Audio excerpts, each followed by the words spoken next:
My name is Robert Ganzamore. As Sela said, I work for Share Screen Africa, and I'm from the East African country called Rwanda. And tonight we have a very interesting conversation with Dr. Samantha Sitole. The series is called Applied Leadership in Conservation, and this is going to be our third edition, our third event. We started 2 weeks ago, and it's been wonderful hearing from different experts and young people talk about different elements of leadership that's connected to conservation. Now, with the business of tonight, we have Dr. Samantha Sitole with us, and she's going to be talking about a topic that says navigating leadership in crisis and change. Dr. Samantha Sitole is a PhD holder in natural resources and governance, as well as policy.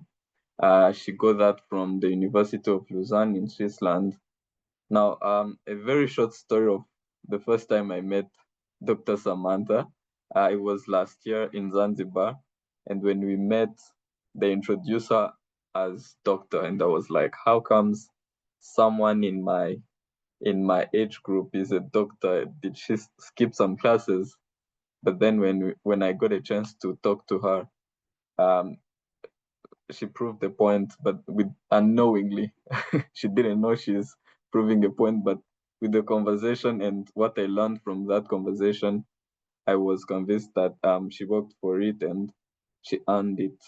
Yeah. So to start off, I do not want Dr. Samantha to dive in the presentation directly. I want something to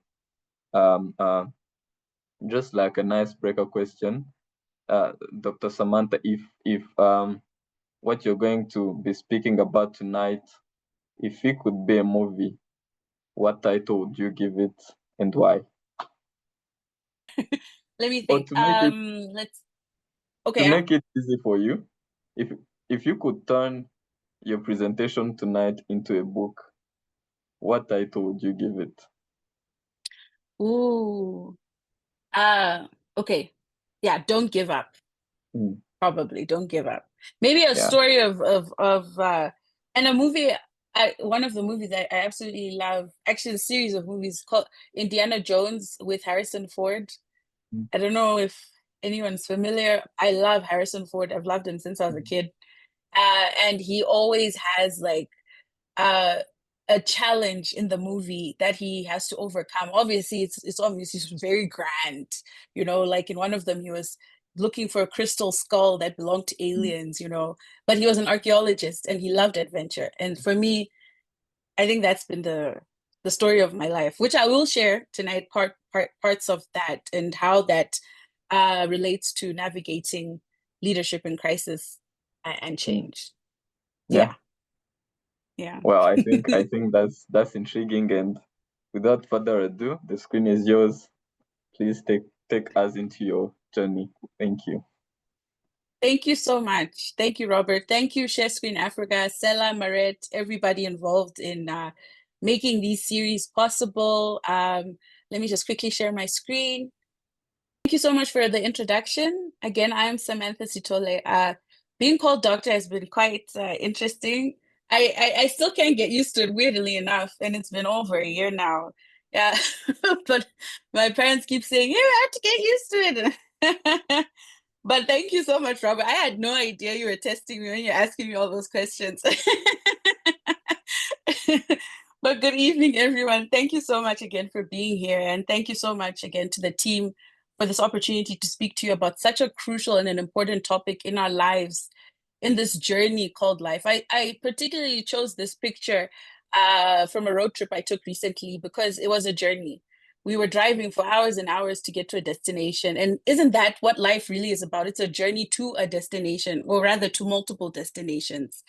And so we're all familiar with the words crisis, change, more often than not negatively, right? Because it's not always something we expect or have anticipated or are prepared for.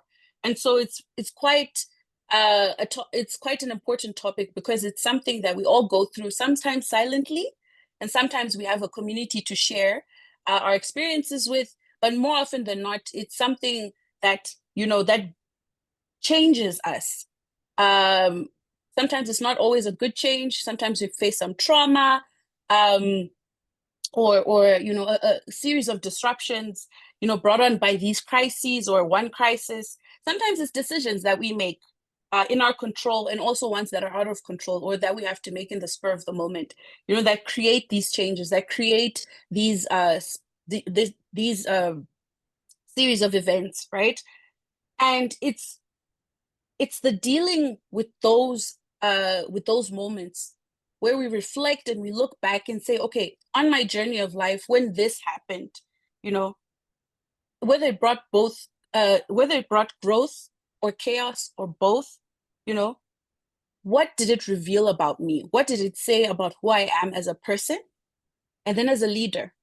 Because it's important to recognize who we are in these situations, in these moments where changes occur, especially those brought on by crises.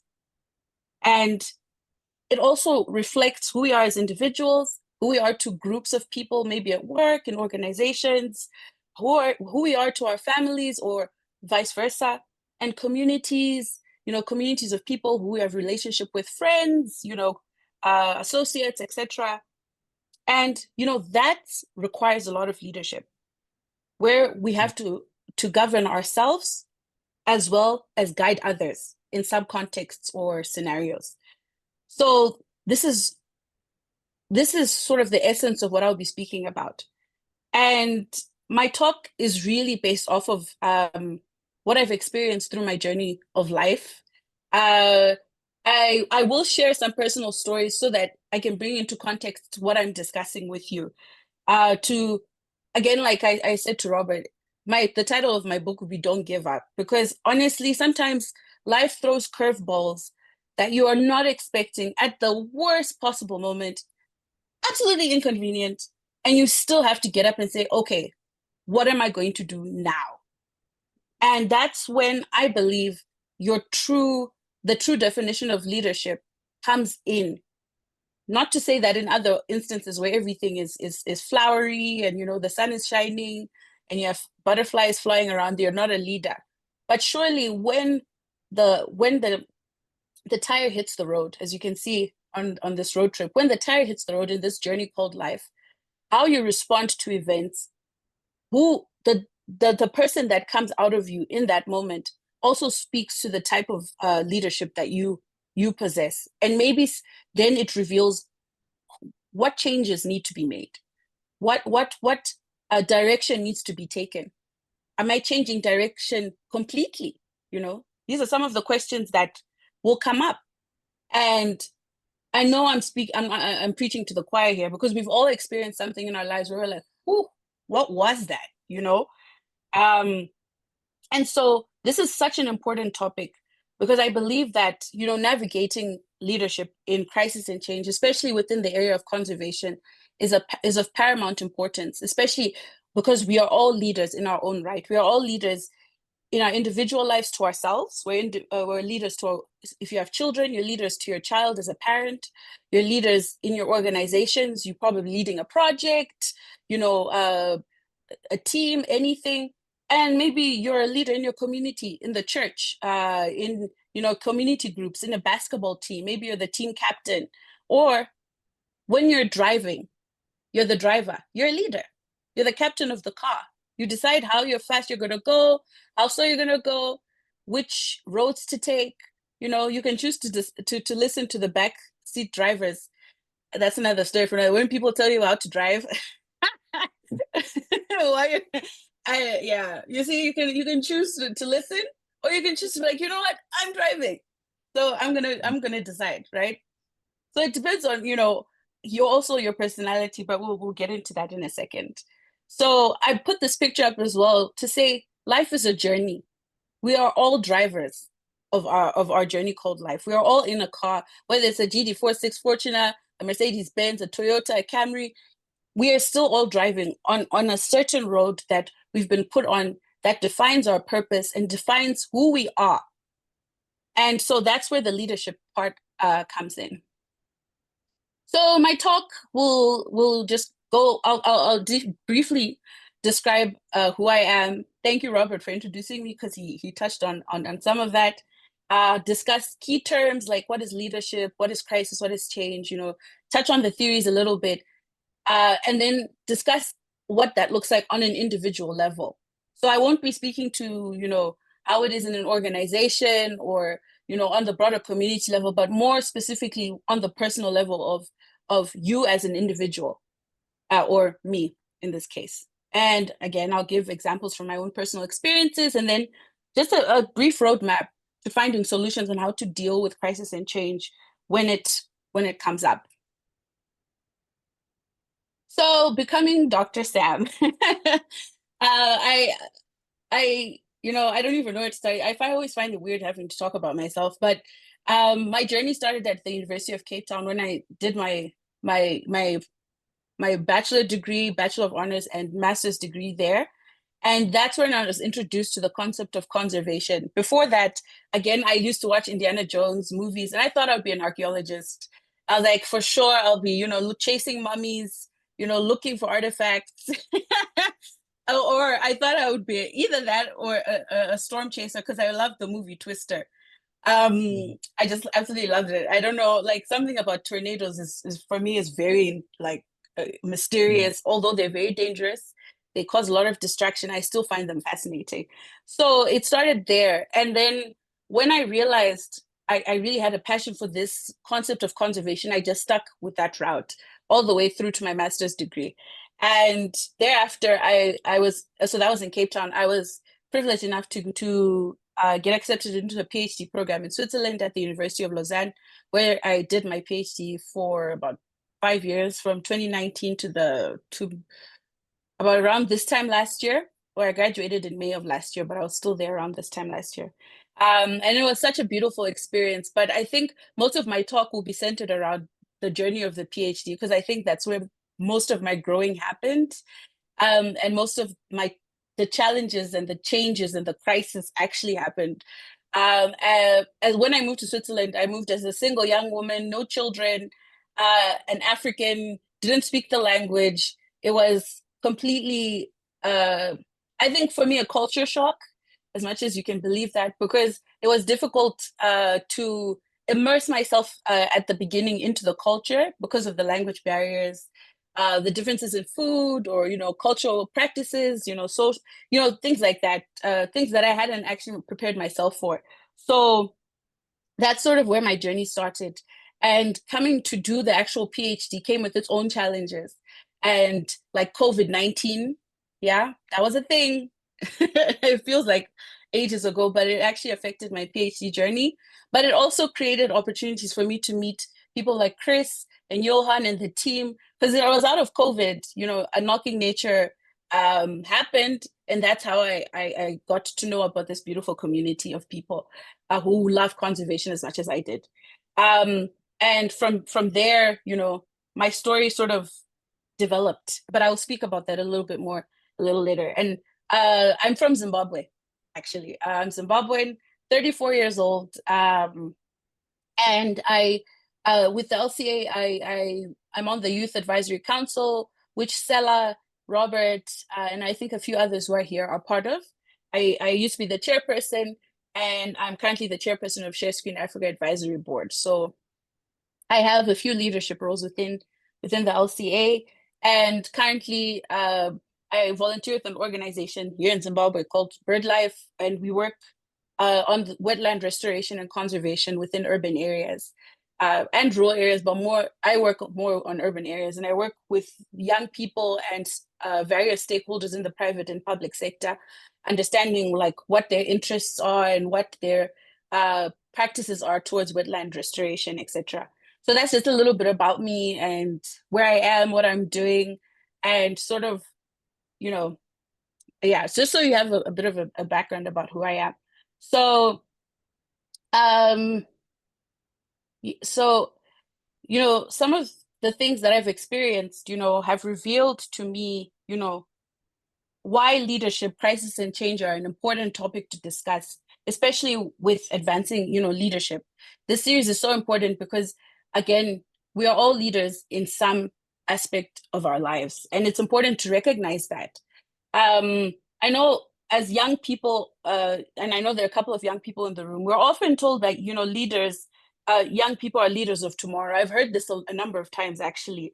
Not in these spaces or in this particular space, but in other spaces, especially like when dealing with people within the African culture, within like communities, etc. You often hear that young people, you guys are the leaders of tomorrow. And I've often found myself cringing to that because I know some of you know this, that, as young people, we are leaders of today. We're not leaders of tomorrow. Because at this very moment, we are also experiencing what will create our profiles to be good leaders tomorrow. You know what I mean? And so it's some of those experiences that have shaped my leadership journey. And it was also part of my thesis. My thesis looked at youth engagement within conservation governance, from the global to the regional African level to South Africa. And within this, within my study, I found that, leadership was an important component to how youth or young people within my study defined themselves, even if their contexts, their organizations, or the spaces in which they worked within conservation didn't see them as such. And so just quickly, just to run through the definitions, leadership is guiding others during uncertainty. It's the ability to influence, to inspire toward a common goal. And in conservation, this is very important because whether you're conserving wetlands, bird species, a specific species of animal or space, you need to be able to influence. There's a level of influence that needs to happen through your passion, through your expertise, and other aspects of who you are, to allow other people to take responsibility for, and by creating clarity towards that shared vision or goal, direction, and hope, most importantly. Because within our field, there's a lot of events and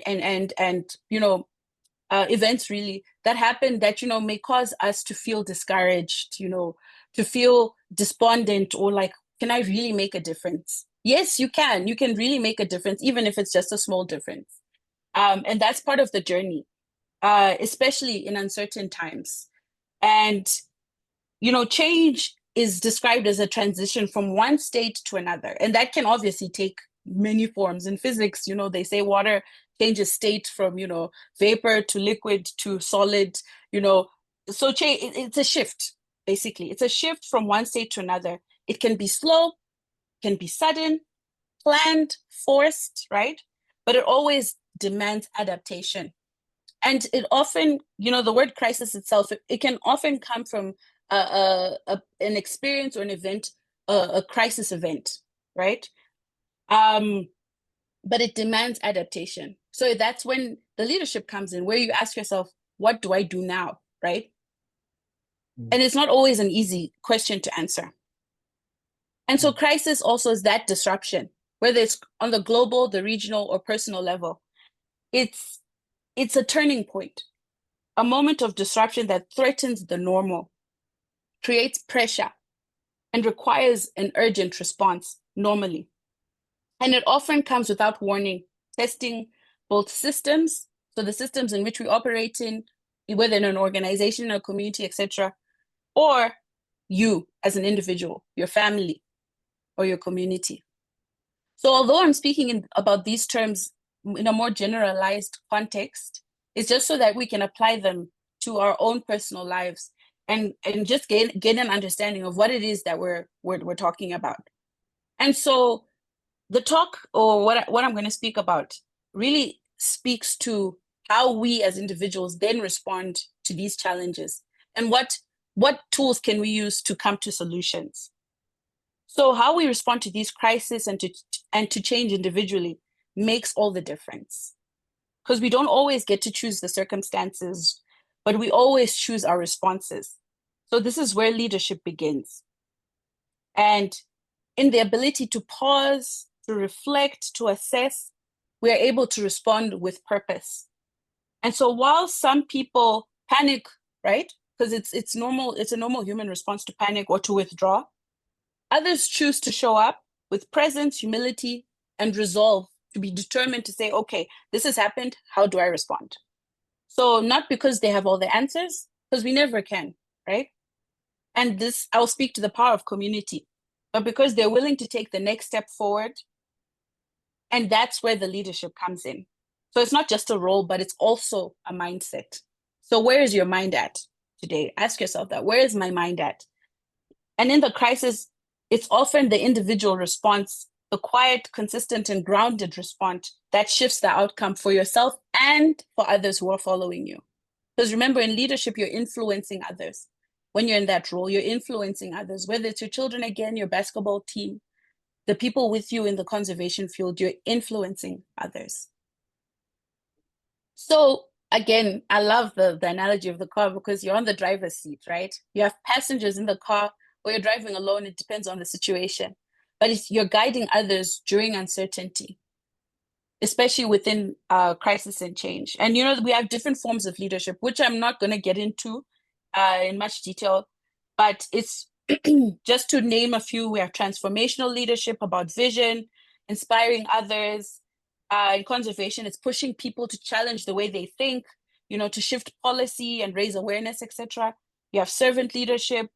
Leader focuses on service first, you know, serving others, communities, elevating their voices, the local knowledge, etc. Adaptive leadership, you know, navigating uncertainty. Again, you have to adapt in a situation, in a crisis, you know, e.g. climate change, COVID, you know, staying flexible, reading the context, seeing how to pivot, right? Collaborative leadership, you know, you can't, conservation, I'm sure you all know, cannot succeed in silos. You need a community of people you work with. You collaborate with other people, other leaders, and know how to bring together interdisciplinary solutions from different, walks of life, from accounting or finance, from IT technology, the use of AI, from, finding donors who have a common understanding or where you reach common ground, and you discuss these things in order to overcome that crisis and to effect positive change. So crisis and change can happen at different levels. Again, I mentioned that it could be global, can be regional, can be community, personal, but we'll focus today on the personal. So we have types of crises like external crises. So again, I mentioned COVID-19, which affected all of us, or for instance, a drought that's affecting the rainfall pattern. Maybe you have a farm or you're into urban agriculture, and this affects your ability to do what you're supposed to do.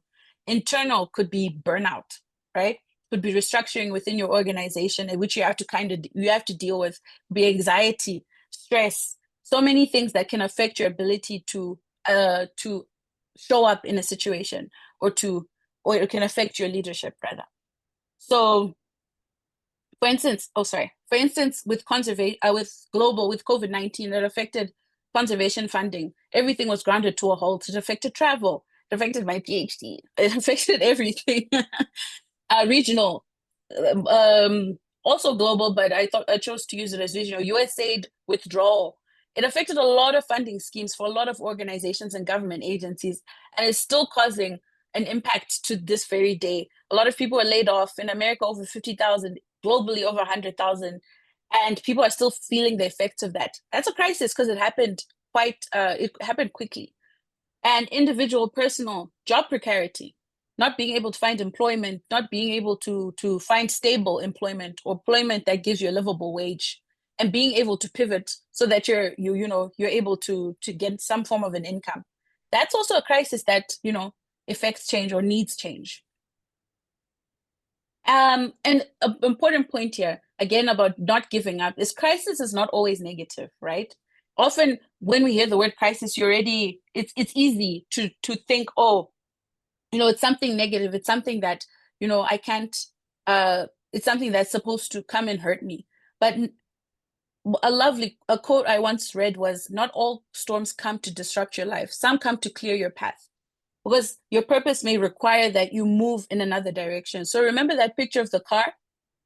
Maybe as you're driving down that road, there's a tree that fell and it requires you to take another direction. And in that other direction, although it may be longer, the view is greater, but you still get to the destination that you're supposed to get to. You still meet people who help you along the way. There's a term that I love to use, destiny helpers, people who believe in your vision as much as you do, and they're there to help you. They're there to also collectively support your vision, either financially, through expertise, or mentorship, or just emotionally.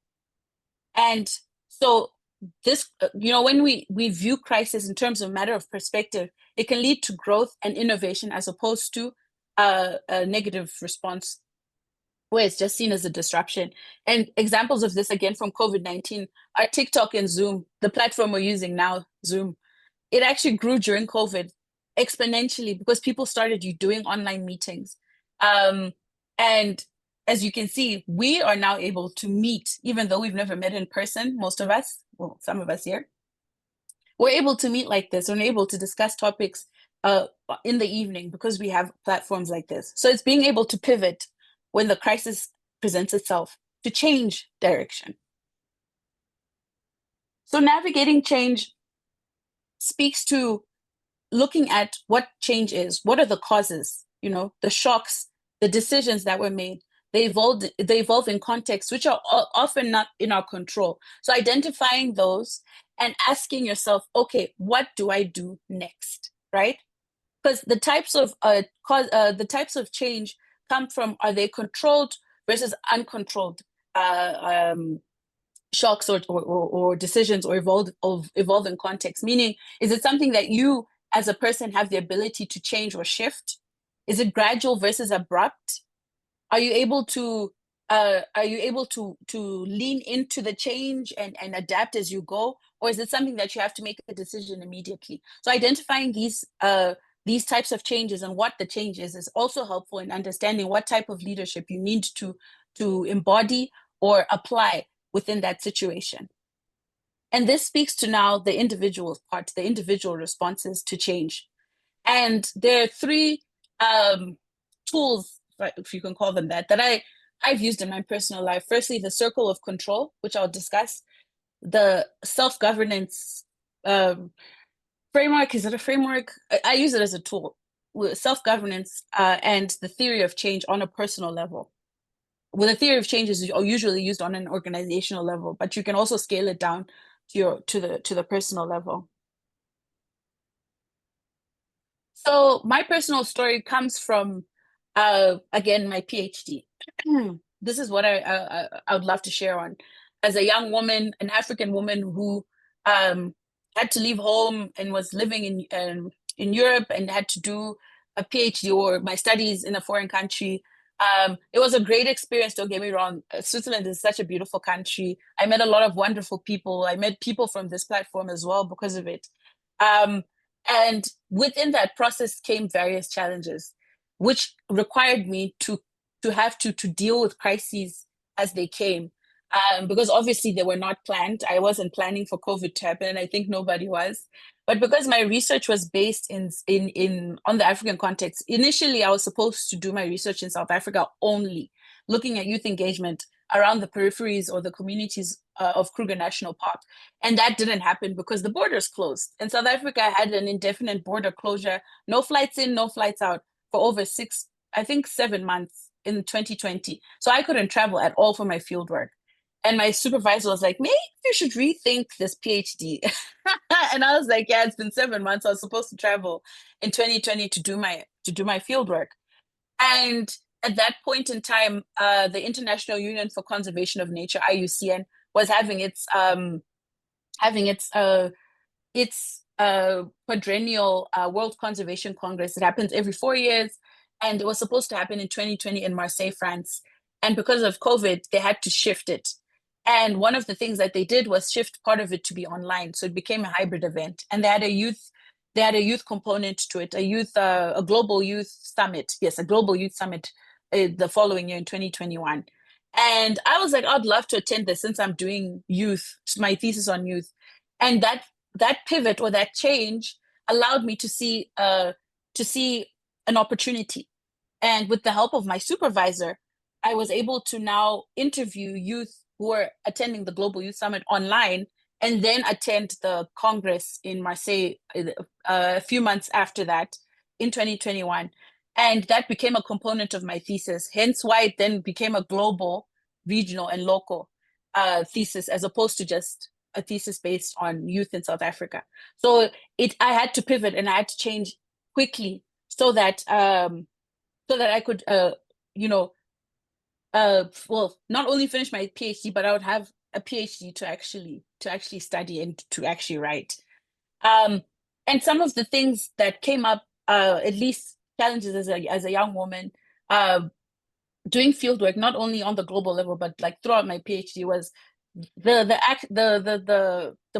not problem, but age, right? A lot of people were like, "What, you're doing your PhD, but like, how old are you?" So I realized that age is a component, and it really brought up a lot of questions about age. I met a lot of young women during my field work in South Africa who were also facing similar challenges within the field of conservation, as it's a male-dominated field, especially on the ground. Within, for instance, within components like around rangers and people who work within the field, gender is actually an issue because it's a male dominated field and there are not a lot of women who are leading within this space, unfortunately.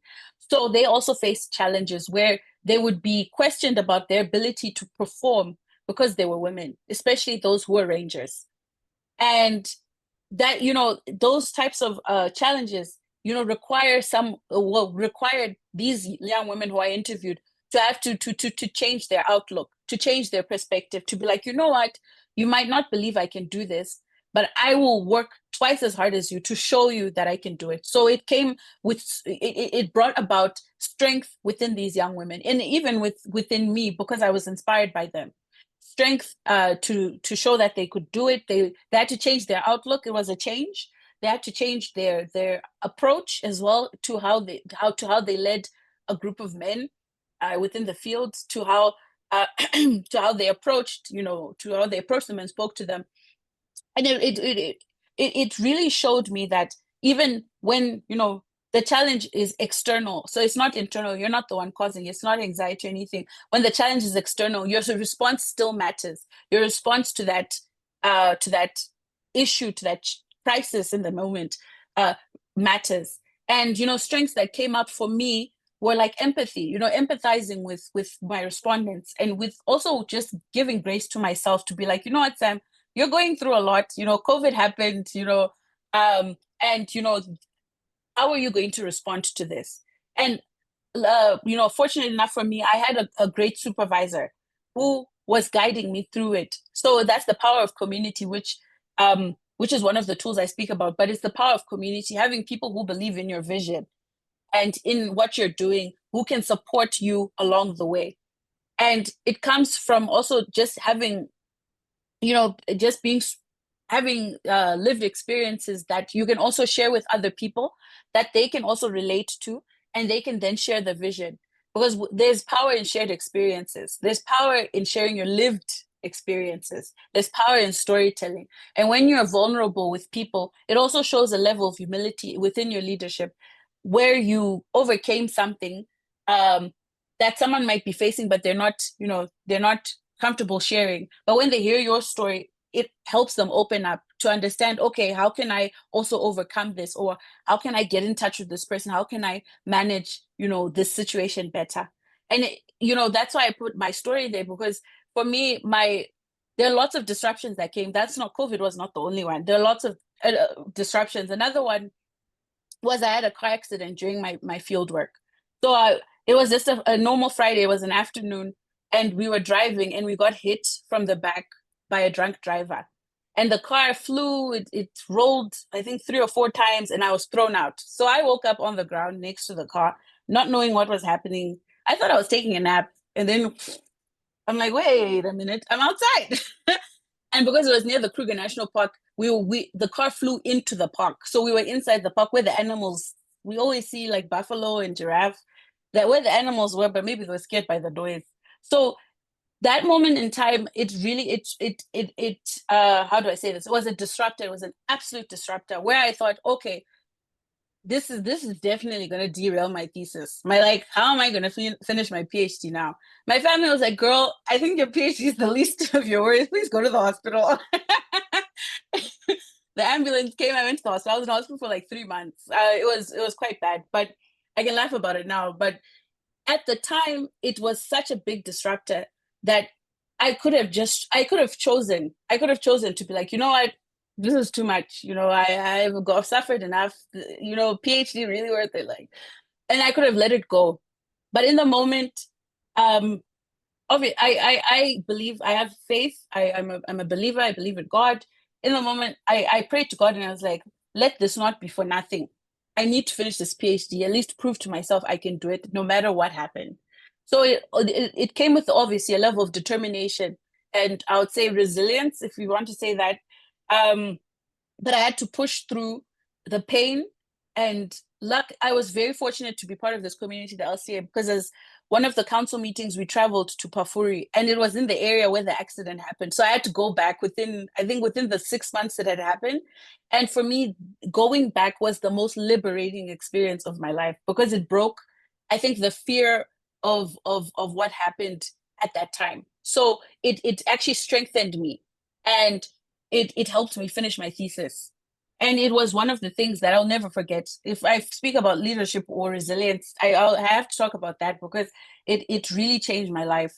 And so that's why I said when we speak about leadership, especially within crisis and change, we are all leaders because we've all gone through something that has to bring us back, asking ourselves, having that self-awareness, asking ourselves, okay, what do I do in this situation? How do I then guide my team? How do I guide others, my family, my community?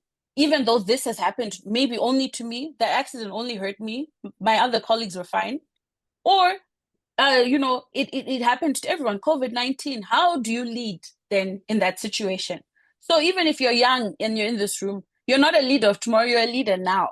You're a leader now, and it's important to recognize your strengths. And so where the circle of control comes in, this is one of the tools that helped me overcome some of the challenges I was facing. The circle of control is, it was developed by, Stoic philosophers. Again, I'm not a psychologist, but, I had to read through this, but it's one of the tools that Dr. Christy Govender, she introduced me to. Which is a powerful principle that not everything is within your control. So as you can see, there are 3 rings, and the largest circle in the middle is the things that you can control. So these are the internal struggles that you probably go through, or the internal things like personal goals, boundaries, priorities, how you respond to others, your thoughts, your emotions. Those are the things you can control. And those are the things that you have authority over. The second circle of influence is sort of like the gray zone, where you might be able to influence some things, but you can't guarantee the outcome. So work relationships, family relationships, your children, behaviors of people you're with. And then the last circle, which is the outermost circle, which is the circle of concern, which is the biggest ring. It includes everything we worry about, but cannot control. Again, back to COVID, the weather, climate change, violence, etc. Those are the things that you know about, and you have concern over, but you can't control them. And this changed the game for me, because when you are aware of what you can control and what you can't control, it changes your response to the crisis, and it gives you an outlook on how you can change, on what approach you can take to change. The next tool I use is about self-governance amidst crisis. So for instance, it goes back to the circle of control actually, but it's more about asking yourself, hard questions. So it has to do with self-awareness. So part of the leadership, well, at least some of the training that I've gone through in leadership, we had to do personality tests. And these personality tests reveal the personality traits that you have So are you an extrovert? Like what type of leadership styles do you have, etc. And that sort of helped you become aware of like your emotional responses to things. And it also made me self-aware about, okay, if this happens, what's my trigger? Right? In a situation, if someone says something, how do I respond? Do I lash out like a barking dog, or do I coil up like a hedgehog and then put spikes out and like just stay silent, like ghosting someone? Like what are my triggers and how do I respond? Right? And so knowing about yourself and being aware of who you are is very important. It's very important, especially in leadership. You have to know who you are. Otherwise, what are you leading when you don't know yourself? Yeah. Next, flexibility and adapting. You have to be adaptive. You have to be able to change direction if it is required. That's why I use the analogy of the road. You have to be flexible. If you have a flat tire, you have to be able to get out of the car and change it, right? So also having the skills and the know-how. And that's important because it comes with support within community or relationships. My mentor and my supervisor then was a strong support system. I couldn't have done it without her, honestly. And it's important because you need a strong community of people who support you and people who understand your vision and where you're trying to go. And that way you're able to work and not walk alone, because no man is an island. You can't do it alone. You need to be able to collaborate with others. So it means you're also supposed to be someone who can work with others. So again, back to self-awareness. Next, faith, determination, and vision. What do you believe in? What controls your mindset? Where do you run when you're in crisis? Do you go to movies? Do you go to church? What is your response when you're in crisis? What do you do? For me, I went to God. I won't lie, I went to God. Because it changed my perspective on how I dealt with the accident. I don't think I would have been able to overcome it without it, because it was actually a very bad accident. And lastly, a personal approach to the theory of change. So the theory of change, you might know it from an organizational level. It's not just for organizations or large projects. It's a powerful tool also for us as individuals, especially in times of crisis and transition. So it's, when you're doing a theory of change, you have to start with the problem. So what is the problem that you're trying to deal with? And you work backwards in terms of like, what outcome do you want to see? So in this case, you start with the crisis or the disruption, sorry, and the moment that shook your world, right? And then you say, what change do I want to see in my life? And then from that, you create your long-term goal or your vision, which Daniel, who's here, spoke about a few weeks ago. And from there, you map backwards, right? What steps do I need to take to get there? So you have to clarify those long-term goals, even for your team, right?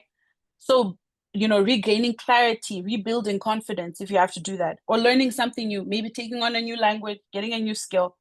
Then you outline your specific actions, maybe through therapy, journaling, seeking support, or taking another course.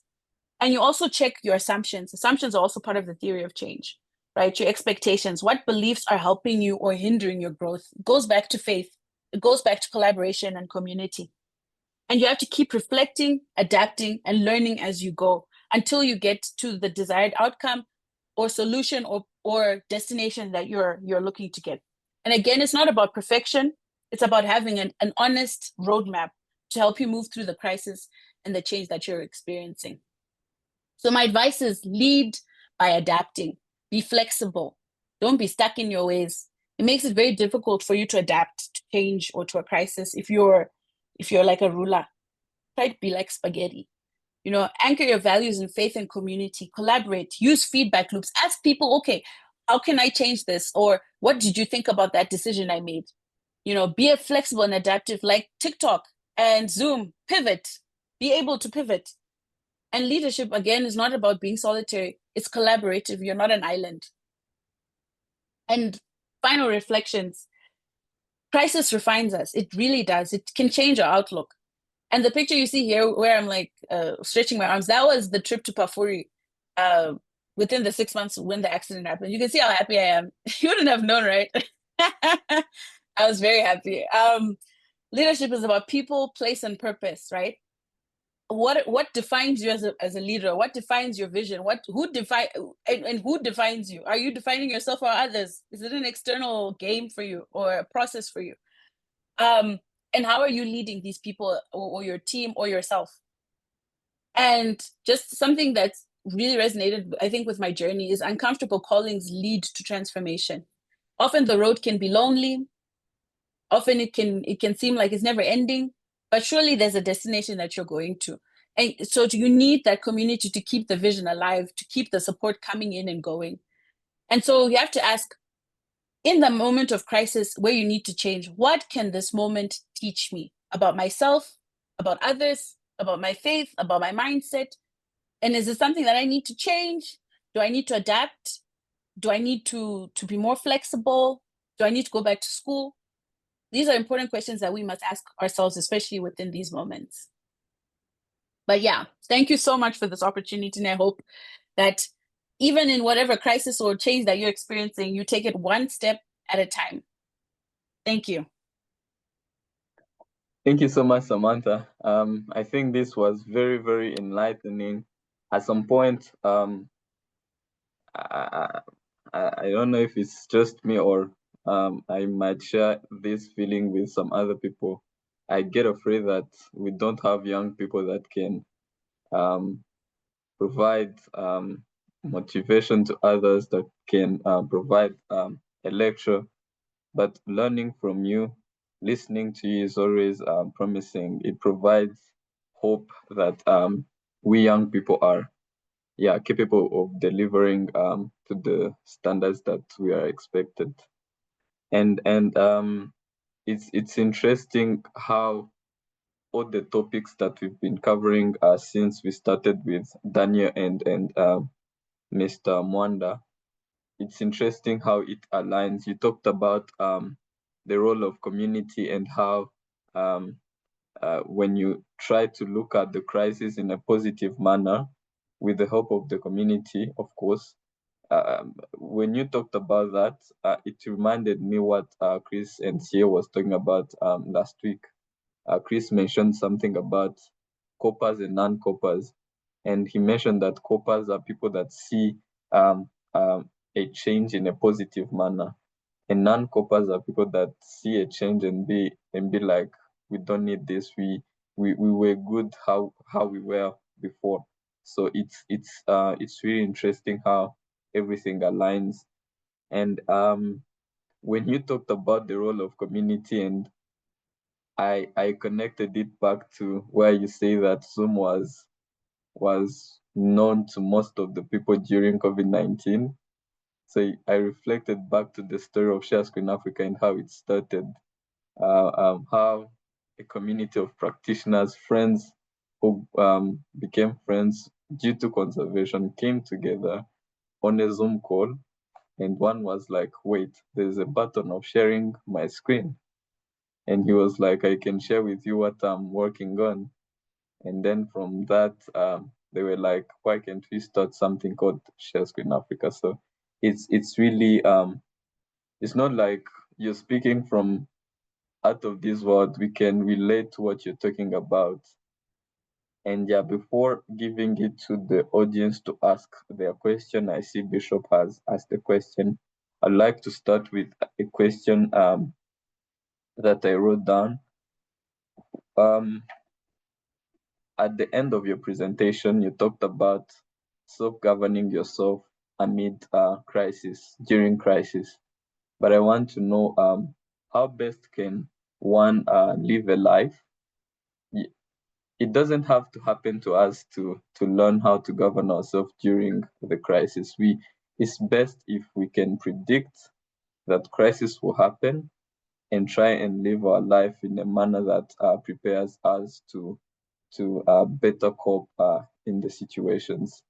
So from your perspective or your lived experiences, how can one live a life that prepares him or her for the worst, if I can call it that way? That's a very good question. I mean, it's no one wants to think about the worst or prepare for the worst. It's obviously not something you would like to experience. But at least for me, I think not that I was never flexible, but one thing I wish I was, especially prior to COVID, was flexible. That I wouldn't be stuck in my ways. I think for me, one thing about me is like if I have a vision or a goal, I want to stick to it, see it through, and it's difficult then to pivot. So one of the things I would say is flexibility is key. Being able to manage how you change in an especially when a crisis happens is so important. So flexibility um, uh, helps in that adaptation process. And when I spoke about self-governance, it's just because you have to govern yourself first. You have to have a level of self-control, a level of self-preservation within yourself before you can now tell other people what to do as a leader. Because I mean, how can you? It's difficult for someone to inspire others or to lead others when they themselves don't know what they're doing or who they are.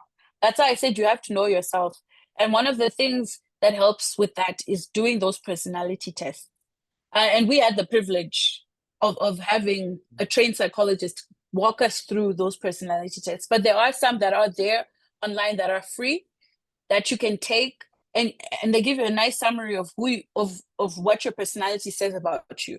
And knowing those key components of who you are, those key characteristics that shape your response, it's an important first step to self-awareness. Once you're self-aware, it makes it easier for you to now see what are your triggers and where do you need to change, where do you need to adapt more in your personality and who you are as a person, and most importantly as a leader. So I would say be self-aware. Number one, you have to be self-aware. You have to know who you are and what your vision is, because if you know who you are, your vision becomes clear. You get clarity, you gain clarity.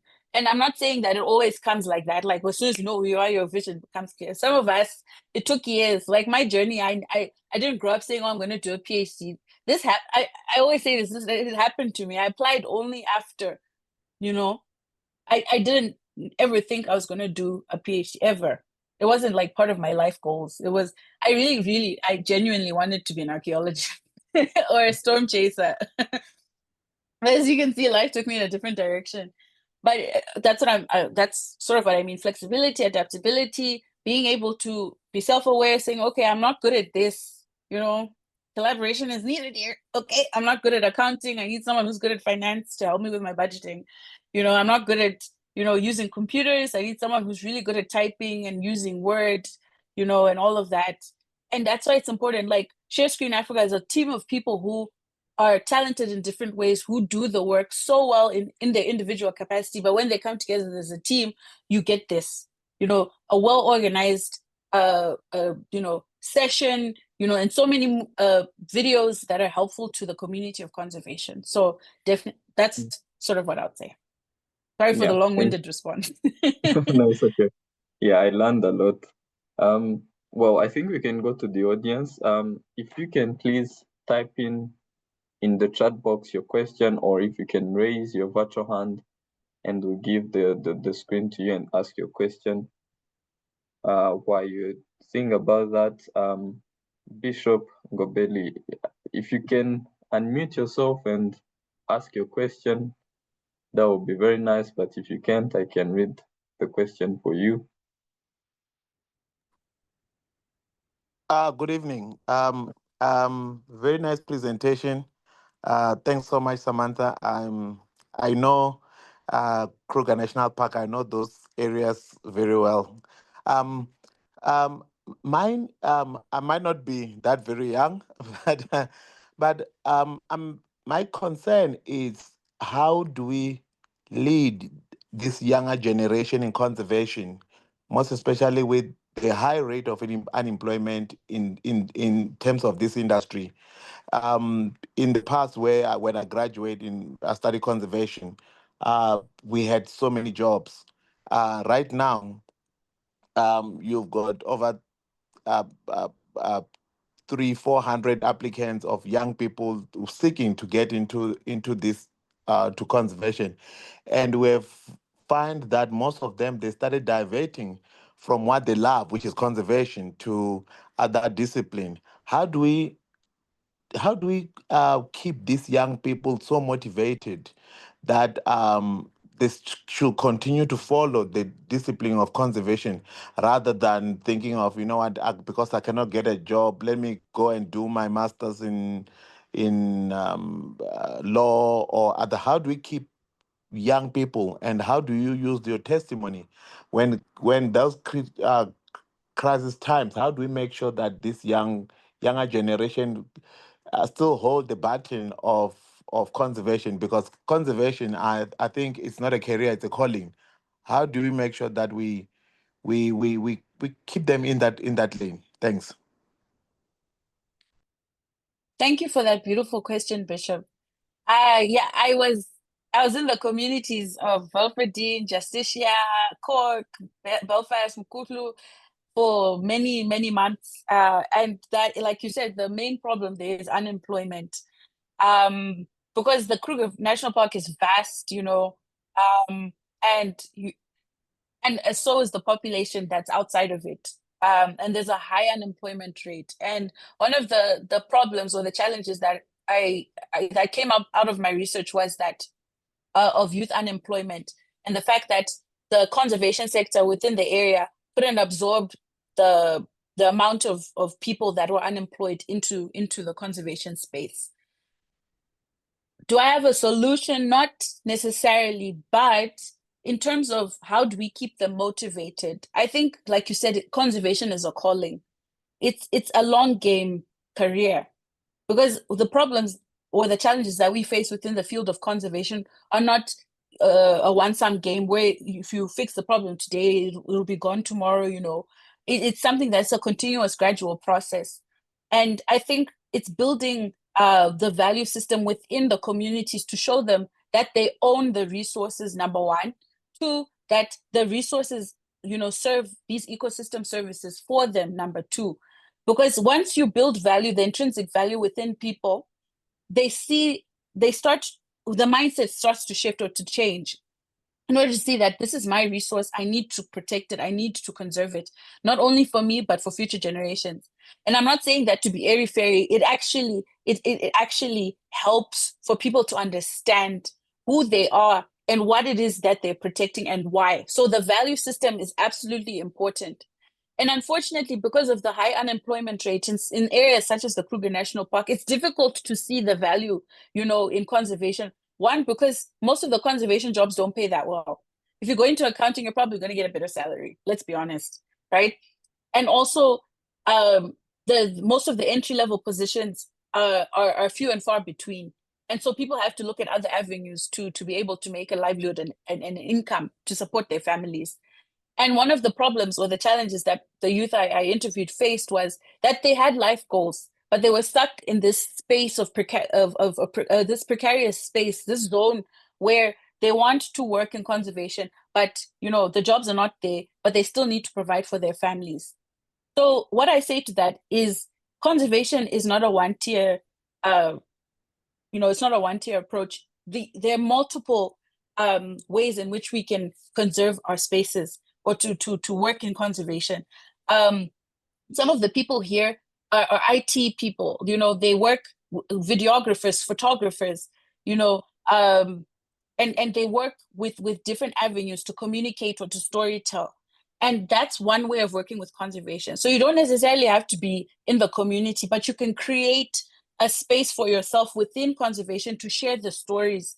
So I can see Ben's picture. So Ben is also from Rwanda, and he's a videographer and a photographer, and very artsy and creative. And he uses his space within his talents to push the stories of conservation. And that's one way of doing it as young people, because we're also very tech savvy. We use AI, we use social media. So there are so many ways in which we can bring in conservation and make money, maybe not necessarily as our bread and butter, but definitely as a way to show value, that we still value nature. And we can still get another job on the side. Because in this economy, to be honest, you probably need 2 jobs to be able to make ends meet in most spaces, because of the way the economy is worldwide. And again, like with the USAID cuts, which are, you know, conservation is also rooted in funding and, you know, in philanthropy and donor funding, etc. And because the donor funding is being pulled out, right, people have to find new and creative ways of making money, of finding funding sources, of crowdfunding, of mobilizing resources. So it's very important to not stick to the how do I say this, conventional ways of employment, but to come up with new ways of how can I serve conservation. It's a calling, and I think that starting from that part that you said, Bishop, is very important, because unemployment is a problem. But as in Africa, we have the highest youth population in the world, we have the youngest population in the world, and we have the highest unemployment rate in the world, which is unfortunately under the age of 35 for those under like us here in this room. And we have to find ways of employing ourselves and making money, and also serving our community, because it also brings a sense of purpose. So I think building value within the communities, especially in the young people, from when they're very young, it really makes a difference. Yeah. Yeah, thank you so much, Samantha. Well, I think when you spoke about AI and how it's changing the nature of work, and one might look at it as a crisis or a change. Sorry, I saw Stella might have raised her hand. I'll get back to her in a minute. One might look at it as a crisis or a change. Can you hear me, Samantha?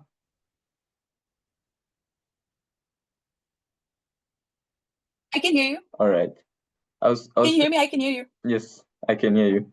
I was saying Yeah. that artificial intelligence, one might look at it as a crisis or a change. One might look at it as a positive change. The other might look at it as a negative change. And if you can have a small take on that in regards to where it's leading us in this field of conservation, where do you see ourselves going, especially we are on an African continent, a very rich continent in terms of biodiversity. How is it going to cause a change? Are there some people who are going to lose their jobs? It's a worry to many people. What's your take on artificial intelligence and the changes it's going to make in conservation? That's a good question. And I don't know if I'll be able to answer it in the best way. But artificial intelligence, it's here and it's not going anywhere, honestly. It's here to stay. And I think the sooner we adopt it or we accept that, the better for us, especially on the African continent. We have so much, like you said, potential. But that potential needs to be changed into something that's implementable and something that's concrete. Because the problems that we're facing with regards to conservation, biodiversity protection, wetland restoration, forests, deforestation, the ocean, we have so many resources that need urgent attention. And the sooner we adopt technology, I believe the sooner we adopt innovation and technology into our problem solving and our strategic thinking, the better for us. Artificial intelligence has brought about a new level in this game. I don't think it's going to necessarily take away jobs from us people in conservation, because most of the work we do is hands-on. We have to be in the field most of the time.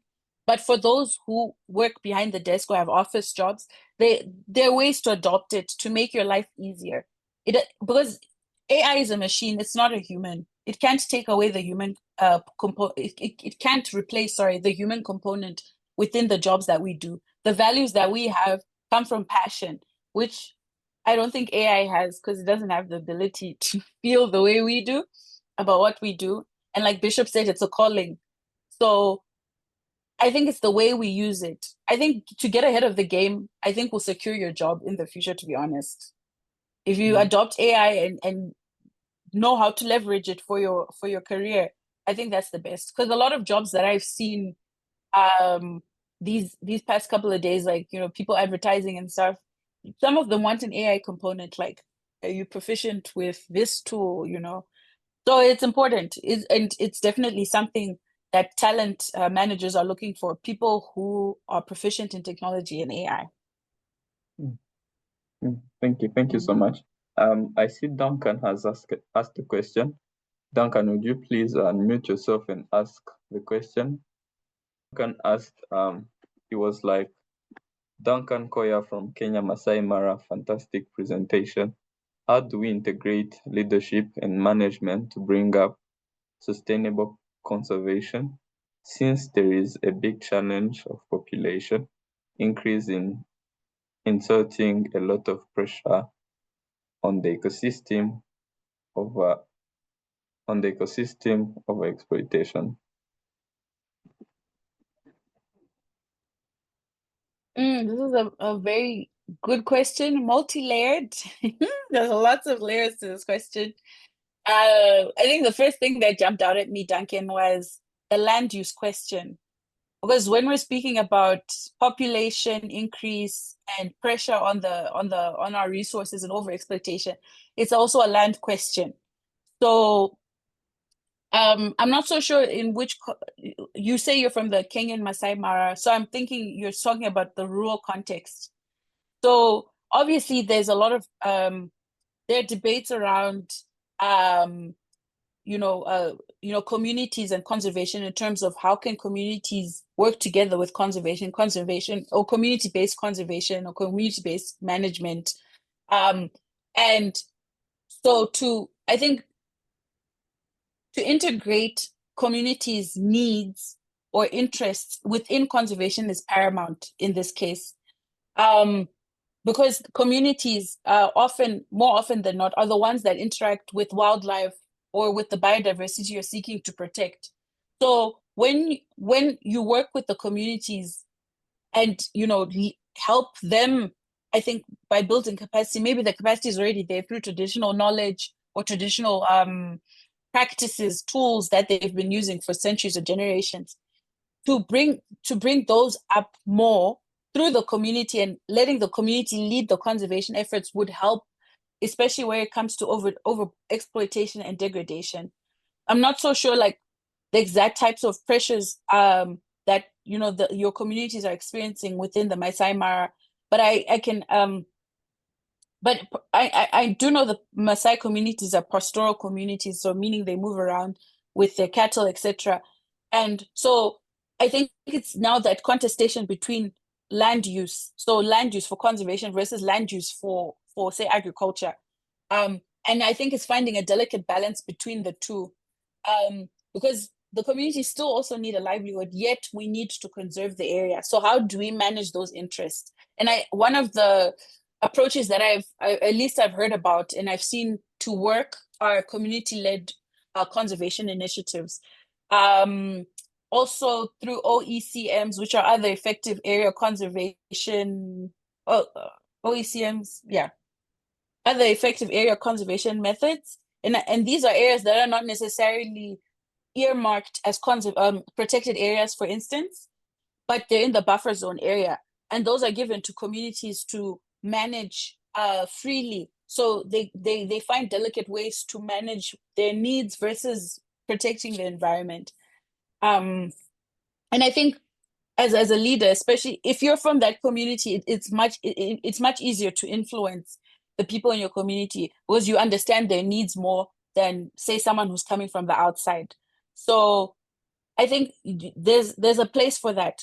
And I don't know how old you are, but as a I'm guessing as a young man in your community, you can influence people by showing them how they can use the traditional knowledge, for example, in a sustainable way to conserve the area, even though they need to use it.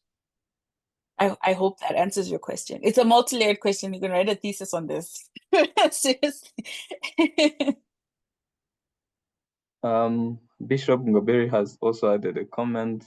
The community conservation programs takes time for communities to benefit. But I think, Bishop, if you can unmute yourself and voice your comment and add more clarification.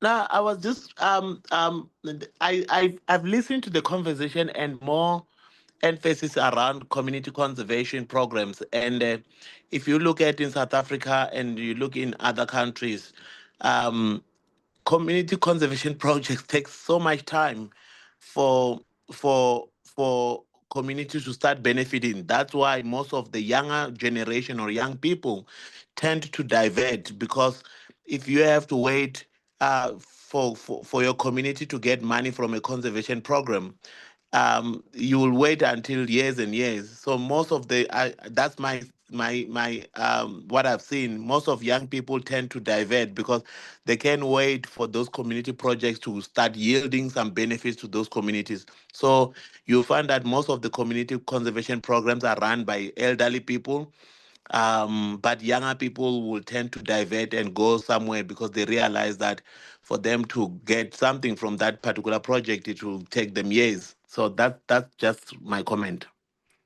Yeah. Thank you, Bishop. I think we young people are most known for not really being patient. It's not our strength. So yeah, it's I think it's something also we need to work on. Some people has added their comments. Mostly they are thanking Dr. Samantha. Annette Mutoni has added her comment. She said, "You are really inspiring, Samantha Sitole. Thanks for the wonderful presentation." Same to Walter Ogwai. He said, "What a wonderful presentation. What fascinates this conservation journeys is the flashbacks at the beginning stage and the transition that comes after interacting with like-minded people. Congratulations, Dr. Samantha. This is an inspiration." Also, our first speaker, Daniel Mwesigo, has added his comment. "Thank you, Samantha, for the insightful presentation." And I can't thank you enough for being our speaker tonight. You were really inspiring, and we are fortunate to have you on the screen. We hope to have you again in the near future, speaking on a different topic. So we really thank you. I see Stella coming back. Maybe Stella, if you want to remind the audience on the two events that you introduced that are upcoming on ShareScreen Africa.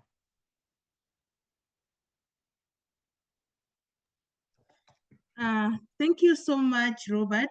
Samantha, I really enjoyed your talk, and I've learned a lot as a young leader in conservation as well. Yeah, and you know what I've discovered is learning from a peer, we learn a lot. So thank you so much, Samantha. Yeah, Robert, I'm happy to invite people again to our upcoming workshop on rangeland, which starts on the 13th of August, 2 p.m. in the afternoon. It's a 2-hour session. So on the first day, we're going to talk about capturing technique, game capturing. And then on the second day, we're going to talk about vegetation sampling techniques that are used to map different habitats and habitats and protected areas effectively. Yeah, thank you so much. I can see Maret shared the screen. Thank you so much, Maret. I was trying to remember everything from my head. You just saved it. So yeah, so this is it. We have a panel of 3 in each day. So join us. Don't miss this. Thank you. And Samantha, thank you so much again. Thank you so much, Stella. I can say it best. We learn best if we learn from our peers. And yeah, again, thank you, Samantha. I also invite you, the whole audience, next week, same day, same time. We'll be having a wonderful panel of an experienced expert and a young person who will be talking about digital fluency and leading in a tech-driven world. We want to learn more about this AI and what's going to happen to us in future. So you are most welcome. We'll be sharing with you the link to the registration. So thank you for the night. I'd say have a restful night, and we hope to see you again on ShareScreen Africa. Thank you. I just wanted to say also a quick thank you to everyone who came. Thank you so much for the questions and the beautiful comments. I really appreciate it. And thank you, Robert, for facilitating so beautifully. Thank you.